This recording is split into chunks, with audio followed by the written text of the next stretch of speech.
পৰিষদক এখন ফুলাম গামোচাৰে আমি আদৰণি জনাব বিচাৰিছোঁ। আমাৰ জিলা পৰিষদৰ প্ৰাৰ্থীগৰাকীয়ে তেখেতক এখন ফুলাম গামোচা আদৰণি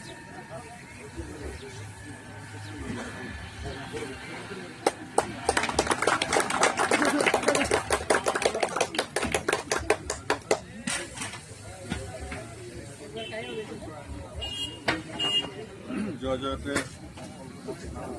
অসম গণ পৰিষদ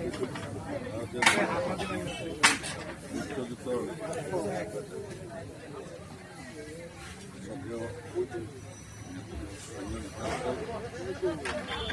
আৰু মোৰ মৰমৰ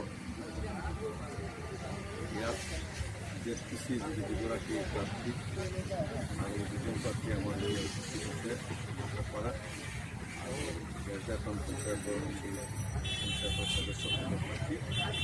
গতিকে আটাইলৈকে মোৰ মৰম আৰু জ্ঞাপন কৰিছোঁ। আজি এটা শুভ কাম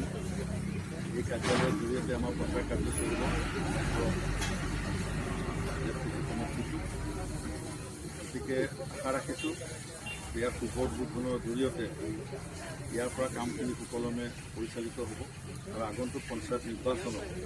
মিত্ৰজোঁটৰ পৰা এক চমকপ্ৰদ প্ৰদৰ্শন কৰি কংগ্ৰেছক নিৰ্মূল কৰি এই প্ৰত্যেকটো সমষ্টিত মিত্ৰজোঁটৰ আমাৰ যিসকল প্ৰাৰ্থী য'ত বিজেপি আছে বিজেপি, য'ত বিজেপি আছে বিজেপি প্ৰাৰ্থীৰ বিজয় হৈ আমাৰ চেণ্ট্ৰেলত যেনেকৈ চৰকাৰ আমাৰ আছে NDA চৰকাৰ, ষ্টেটত তেনেকৈ আমাৰ চৰকাৰ আছে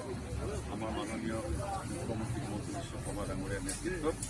আৰু আমাৰ পঞ্চায়ততো তেনেকৈ আমাৰ একোখন পঞ্চায়ত মিত্ৰজোঁট হ'ব বুলি আমাৰ আশা ৰাখি